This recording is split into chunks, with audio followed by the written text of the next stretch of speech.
Hi there, Simplifiers. It's Eileen Reed, Simplify with Eileen Organizing, and it's September 1st.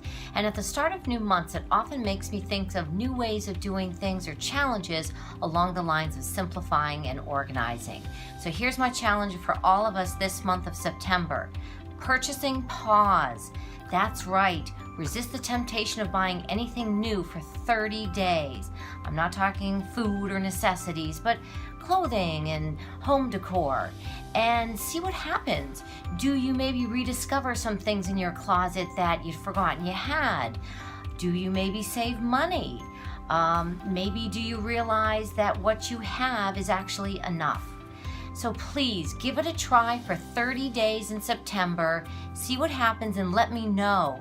I'd love to see what kind of progress you make and what you discover. Simplify with Eileen Organizing, living the simplified life. Thanks, guys.